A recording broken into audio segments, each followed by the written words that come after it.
नमस्कार साथियों, मैं आपका दोस्त बालापुत्र वीरेंद्र आप सभी का हार्दिक अभिनंदन करता हूं हमारे इस YouTube चैनल में जिसका नाम है अंग्रेजी कुमार। तो कैसे हैं आप सभी। इंग्लिश ग्रामर जो बेसिक की हमारी एक सीरीज़ चल रही है, ये उसका अगला वीडियो है। पिछली वीडियो में हमने उससे पहले जो पढ़ाया था वो सब रिपीट किया था, तो इस वीडियो में हम रिपीट नहीं करेंगे, हम उसके आगे की चीज़ें पढ़ेंगे।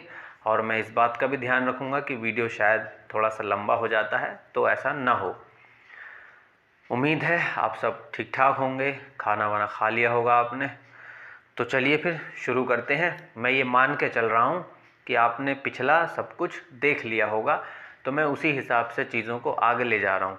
तो अगर आपने नहीं देखा है पिछला तो देख लें, ताकि आपको समझने में थोड़ी सी आसानी हो। बाकी अगर आप थोड़ा सा बेसिक समझते हैं ग्रामर का तो शायद आपको, मुझे लगता नहीं कि दिक्कत होगी। तो अगर आप पहली बार भी देख रहे हैं तो कोई दिक्कत वाली बात नहीं है। तो देखिए, आज हम पढ़ने जा रहे हैं, आज का हमारा जो टॉपिक है वो है कैन। और कैन की जो हिंदी हम मान रहे हैं वो होती है सकता है। इसको ऐसे मान सकते हैं कि कोई काम कर सकते हैं, कोई काम कर सकते हैं। इस तरह की जब भी कोई बात आएगी तो हम उसे कैन से बनाएंगे। अब फिर से वही चीज़ कि भाई किसी भी हेल्पिंग वर्ब के लिए हमें रूल्स की ज़रूरत पड़ती है, ये आपको पता होना चाहिए। तो अगर मैं कैन के रूल्स की बात करूं तो अगर आपने पिछला देखा होगा तो आप मेरे लिखने से पहले ही समझ जाओगे कि मैं 4 रूल कौन से लिखने वाला हूं। सब्जेक्ट कैन आ गया हेल्पिंग वर्ब के रूप में, और कैन के साथ आती है वर्ब की फर्स्ट फॉर्म। सब्जेक्ट और कैन निगेटिव बनाऊंगा तो कैन के साथ नोट लगाऊंगा और लगा दूंगा वर्ब की वर्ब की तो आपकी फर्स्ट फॉर्म ही आएगी। मेरी गलती हो गई, इट्स माय मिस्टेक। तीसरे में क्या करते हैं, हेल्पिंग वर्ब को हम लोग ले लेते हैं शुरू में। तो सबसे पहले कैन, उसके बाद सब्जेक्ट, फिर नोट को अंडरलाइन क्यों कर रहे हैं ये आपको पता होगा पहले से ही। चौथे में क्या करते हैं, क्वेश्चन वर्ड लगाते हैं। उसके बाद तीसरे रूल को हम ऐसा ही अप्लाई कर देते हैं। या आप बोल सकते हैं कि क्वेश्चन वर्ड के बाद हेल्पिंग वर्ब आई, उसके बाद आपका सब्जेक्ट आया, फिर आपके बाद नोट को फिर से अंडरलाइन क्यों कर रहे हैं आपको पता होगा। ज़रूरत होगी तो यूज़ करेंगे, नहीं तो छोड़ देंगे, इसलिए हम इसको अंडरलाइन कर लेते हैं। तरीका है, बाकी आप जैसा चाहें वैसे कर सकते हैं। अब देखिए, तो अगर हम बात कहेंगे सीधे सीधे तौर पर तो हम पहला रूल अप्लाई करेंगे, बात मना करेंगे तो दूसरा, कन्फर्मेशन लेंगे तो तीसरा, और अगर सवाल पूछेंगे तो हम चौथा रूल अप्लाई करेंगे। अब देखिए, तो बात कहने के लिए, अब देखिए सुबह से लेकर शाम तक हम इस तरह की बातें कर ही रहे हैं। इस तरह की चीज़ें भी मैं आपको पहले बोल चुका हूँ वीडियो में, हल्का सा बता रहा हूँ। आसपास की ज़िंदगी को अगर आप देखें तो आप इस तरह की बहुत सारी बातें बोल रहे हैं। बहुत सारी चीज़ें आप बोल सकते हैं कि मैं इंग्लिश बोल सकता हूँ, या मैं कार चला सकता हूँ, या मैं ये कर सकता हूँ, वो कर सकता हूँ, या मेरा भाई ऐसा कर सकता है, वैसा कर सकता है। इस तरह की बहुत सारी चीज़ें हैं, वो सब कैन से ही बनेंगे, कुछ भी अलग नहीं है ज़िंदगी से, सभी चीज़ें ज़िंदगी से जुड़ी हुई हैं।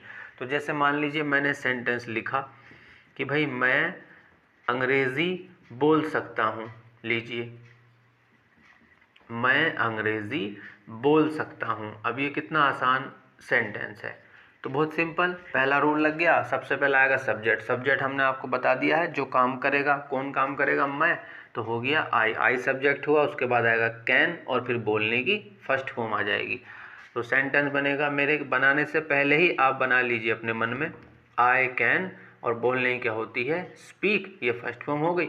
अब जो बोल सकते हैं उसको बाद में लिख दीजिए, क्या बोल सकते हैं, इंग्लिश, लीजिए आई कैन स्पीक इंग्लिश, बहुत सिंपल।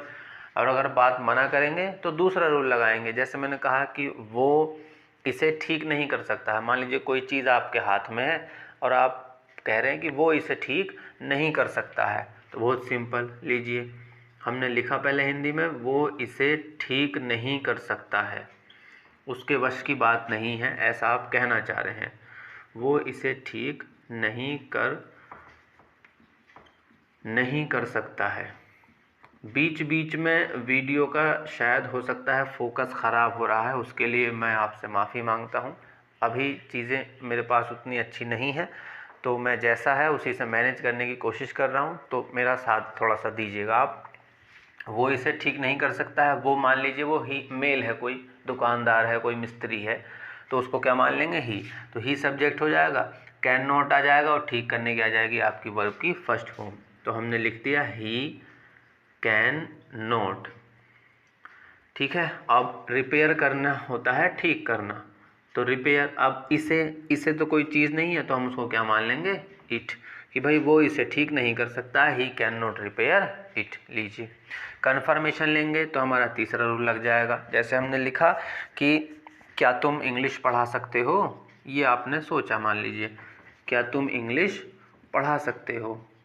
मेरे लिखने से पहले ही समझ जाइए कि इसकी इंग्लिश क्या बनेगी। क्या तुम इंग्लिश पढ़ा सकते हो। बहुत हल्की हैं चीज़ें। अब देखिए, तो सबसे पहले तो हम क्या लगाएंगे? कैन लगाएंगे। अब इसमें काम कौन करेगा? सामने वाला करेगा, तो उसको क्या मान लेंगे? तुम का क्या हो जाएगा? यू। नोट तो है नहीं, नोट को छोड़ देंगे, सीधे आ जाएगी पढ़ाने की फर्स्ट फॉर्म। लीजिए बन गया आपका सेंटेंस। तो हमने लिखा कैन यू, पढ़ाने की क्या हो गई? टीच। क्या पढ़ा सकते हो? इंग्लिश। लीजिए बन गया, क्या तुम इंग्लिश पढ़ा सकते हो। बहुत सिंपल। सवाल पूछेंगे तो कौन सा रूल लगाएंगे हम? चौथा रूल। आज थोड़ा सा जल्दी बता रहा हूँ ताकि वीडियो ज़्यादा लंबी ना हो, इसलिए। अब सवाल पूछेंगे, जैसे हमने पूछ लिया, मान लीजिए कि तुम ये, या कुछ भी पूछ सकते हैं कि तुम क्या कर सकते हो, सीधा सा सवाल है। या मान लो वे क्या कर सकते हैं, ऐसा मैंने बोल दिया। वे क्या कर सकते हैं, वे क्या कर सकते हैं, ये मान लीजिए एक सेंटेंस मैंने बना लिया। वे का मतलब कि कुछ लोग हैं वे, तो उनको हम क्या मानेंगे? दे मान के चलेंगे। लेकिन सबसे पहले हम क्या लगाएंगे? Question word. अब देखिए क्या है, तो क्या के लिए क्वेश्चन वर्ड क्या हो जाएगा आपका? What, WHAT। उसके बाद कैन आ गया, सब्जेक्ट क्या हो गया? वे। वे किसकी इंग्लिश हो जाएगी? दे की। नोट तो है नहीं, करने की लगा देंगे डू। लीजिए खेल खत्म। तो सबसे पहला आया आपका व्हाट, उसके बाद हेल्पिंग वर्ब में आ गई कैन, और सब्जेक्ट हमने लगा लिया दे, और करने की क्या होती है आपकी? डू होती है। तो व्हाट कैन दे डू, वे क्या कर सकते हैं। लीजिए कितना आसान है, बहुत इजी है। मैं 4 ही सेंटेंस लिख देता हूँ बस, एक पहले रूल के लिए, एक दूसरे के लिए, एक तीसरे के लिए और एक चौथे के लिए।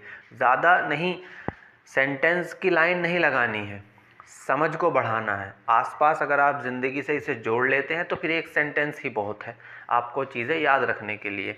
अगर आप इसे लिखना चाहते हैं तो आप इसका स्क्रीनशॉट ले लें, या आप वीडियो पॉज कर सकते हैं और इसके बाद में अगला आपको बताता हूँ इसके आगे जो है। तो अब चलती है, आगे बढ़ते हैं। अब इसी के जैसा है, बिल्कुल इसी के जैसा मान लीजिए। अब हम इसको कर देंगे कुड। कुड कर देता हूँ मैं इसको, COULD। कुड की हिंदी हो जाएगी, ये सकता है था, तो ये हो जाएगा आपका सकता था। तो कोई काम कर सकते थे। लीजिए बस, जहाँ जहाँ कैन था वहाँ क्या आ गया है? कुड आ गया है। बात अब पिछली बात की तरफ इशारा हो गया, पास्ट में कोई काम कर सकते थे उसके बारे में। तो जहाँ जहाँ मुझे कैन दिख रहा है वहाँ वहाँ मैं क्या लिख सकता हूँ? मैं वहाँ कुड लिख सकता हूँ, और ये रूल मेरे 4 बन जाएंगे। आपको अलग से ही लिखना पड़ेगा। तो मैंने यहाँ लिखा कुड, और यहाँ भी लिखा मैंने कुड, यहाँ भी लिखा मैंने कुड। तो मेरे तो 4 रूल आराम से बन गए। आपको बनाने ही होंगे, अलग से लिखना ही होगा। सेंटेंस हम चेंज कर लेते हैं। लीजिए ये आपकी क्लास पूरी हो जाएगी। इसके बाद छोटे छोटे वीडियो, मुझे लगता है शायद आपको आसानी होगी। बड़े वीडियो में थोड़ा सा टाइम ज़्यादा लग जाता है, इसलिए। तो बस कुड क्या हो गया? सकता था, कोई काम कर सकते थे। रूल आपके सामने 4 मौजूद है। अब आप कुछ भी बता दीजिए। जैसे हमने लिखा कि मेरा भाई क्लास में फर्स्ट आ सकता था, नहीं आया मान लीजिए किसी कारणवश, तो आप कह रहे हैं कि मेरा भाई क्लास में फर्स्ट आ सकता था। अभी जो मेरे दिमाग में सेंटेंस आ रहे हैं मैं वही लिख रहा हूँ, मैं कहीं याद नहीं करके आया हूँ या पहले से कि ये सेंटेंस पढ़ाना है। आप कुछ भी इमेजिन कर सकते हैं, कोई भी सेंटेंस। तो मैंने लिखा कि मेरा भाई क्लास में फर्स्ट आ सकता था। लीजिए फर्स्ट आ सकता था। कौन सा रूल लग गया? पहला रूल लग गया। तो सब्जेक्ट हम किसकी बात कर रहे हैं? मेरा भाई, तो क्या हो जाएगा? My brother. उसके बाद कुड आ गया और फर्स्ट आने की जो इंग्लिश होती है वो हम लगा देते हैं स्टैंड फर्स्ट। लीजिए हो गया। तो हमने लिखा माई ब्रदर यानी कि मेरा भाई, और यह हो गया आपका कुड। और स्टैंड फर्स्ट का मतलब होता है पहली पोजीशन पर आना। और कहाँ पर आना? क्लास में। तो इन क्लास। अब ये इन कहाँ से आ रहा है ये हम धीरे धीरे जब आगे ग्रामर पढ़ेंगे तब समझेंगे ये प्रीपोजिशन कहाँ से आ जाती है। ये बहुत दूर की बात है। अभी आप सिर्फ हम क्या सीख रहे हैं? रूल फॉलो करना सीख रहे हैं बस।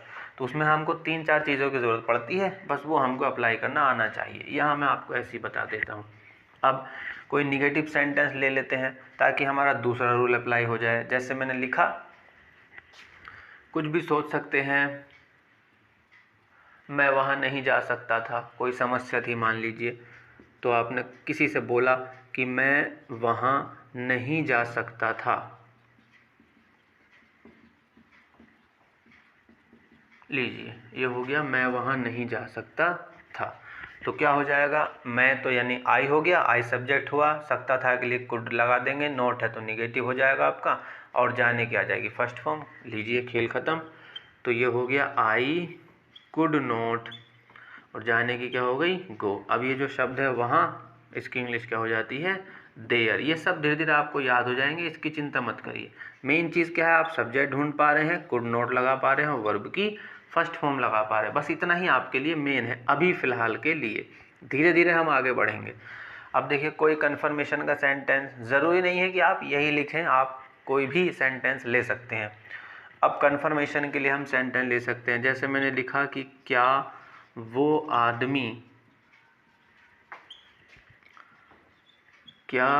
आदमी मुझे मार सकता था। मान लीजिए कोई पागल आदमी था, अभी जो इमेजिन आ रहा है वही बोल रहा हूँ। कोई पागल आदमी था, मुझे मारने के लिए आ रहा था और मैं बच गया या मैं हट गया, तो मैं किसी से कह रहा हूँ कि यार क्या वो आदमी मुझे मार सकता था। तो कुछ भी हो सकता, ये हम बोलने की कोशिश कर रहे हैं। तो सबसे पहला क्या आ जाएगा? कुड। तो लीजिए कुड आ गया। अब देखिए सब्जेक्ट क्या है? वो आदमी जो वो काम करता, तो हालांकि नहीं है तो पूछ रहे हैं हम, सब्जेक्ट क्या हो गया? वो आदमी। वो आदमी को क्या बोलेंगे? That man. वो आदमी। उसके बाद नोट, नोट तो है नहीं, सीधे सीधे मारने की आ जाएगी फर्स्ट फॉर्म। मान लीजिए हम जान से मारने की तरफ इशारा कर रहे हैं तो मैंने किल यूज़ कर लिया। अब किसे मार सकता था? मुझे। मैं इसमें कुछ नहीं करता, काम तो वो करने वाला था, मैं नहीं। तो मैं, मेरी जगह क्या आएगा? मेरा ऑब्जेक्ट। ये हमने आपको पहले वीडियो में बताया था, ठीक। तो यहाँ पे मुझे यानी कि मैं क्या हो गया? आई का ऑब्जेक्ट होता है मी, तो मैंने यहाँ पे मी का यूज़ किया है। यहाँ पे ये ऑब्जेक्ट का काम करेगा। अब कोई सवाल ले लेते हैं जिसमें ये वाला रूल आपका फॉलो हो जाए। जैसे मैंने लिखा कि तुम कितना पानी पी सकते थे। कुछ भी आप सेंटेंस सोच लीजिए, तुम कितना पानी पी सकते थे। मुझे अभी जो समझ में आ रहा है बस मैं वही लिख रहा हूँ, तुम कितना पानी पी सकते थे। लीजिए अब देखिए कितना पानी। अब देखिए पानी की गिनती नहीं होती है, पानी को इतना इतना ऐसे इशारा करके बता सकते हैं, तोलने वाली चीज़ है। गिनूँ कैसे? गिनूंगा तो फिर वो लीटर में हो जाएगा या जैसे भी। तो यहाँ कितना पानी इशारा हो रहा है, तो क्या यूज़ करेंगे? क्वेश्चन वर्ड आपको याद होना चाहिए, हाउ मच। उसमें मैंने आपको बताया था। तो सबसे पहले हाउ मच आ जाएगा, उसके बाद कुड आ जाएगा। अब सब्जेक्ट क्या है? तुम, तो सब्जेक्ट तुम हो जाएगा, नोट तो है नहीं, और सीधे सीधे पीने की आ जाएगी वर्ब की फर्स्ट फॉर्म। लीजिए तो सेंटेंस बहुत इजी बनेगा। कितना पानी, तो भैया जी हाउ मच वाटर। लीजिए ये क्वेश्चन वर्ड हो गया कितना पानी। उसके बाद हेल्पिंग वर्ब के रूप में आ गया आपका कुड, सब्जेक्ट हो गया आपका यू, नोट है नहीं तो सीधे लगाएंगे वर्ब की फर्स्ट फॉर्म। या तो ड्रिंक लगा दीजिए या आप टी लगा दीजिए। टी बोल रहा हूँ, टेक का मतलब भी खाना पीना लेना हो जाता है। तो लीजिए how much water could you drink, तुम कितना पानी पी सकते थे। आप इसका स्क्रीनशॉट लेना चाहते हैं तो लीजिए, आप आराम से इसका स्क्रीनशॉट ले सकते हैं, कोई दिक्कत वाली बात नहीं है। आज की वीडियो में हम सिर्फ इतना ही रखेंगे और मिलेंगे फिर से किसी नई वीडियो में। मैं उम्मीद कर रहा हूँ कि आप लगातार देखने के साथ साथ नोट्स भी बना रहे होंगे, ताकि आपको बाद में कुछ दिनों बाद वीडियो को फिर से सर्च ना करना पड़े, देखना ना पड़े। हालांकि देखेंगे तो मेरा तो फ़ायदा ही होगा। चलिए, वैसे भी ये फ़ायदे के लिए नहीं है, बस अच्छा लगता है पढ़ाना, एक शौक़ मान लीजिए, उस शौक़ को पूरा करने के लिए मैं ये वीडियो बना रहा हूँ। बस ऐसा ही कुछ है। बाकी अपना ख्याल रखिए, खुश रहिए, अच्छे से रहिए, अच्छा खाना खाइए, और कुछ नहीं, बस इतना ही काफ़ी है। मिलते हैं फिर से किसी नई वीडियो में, तब तक सभी को नमस्ते, जय हिंद।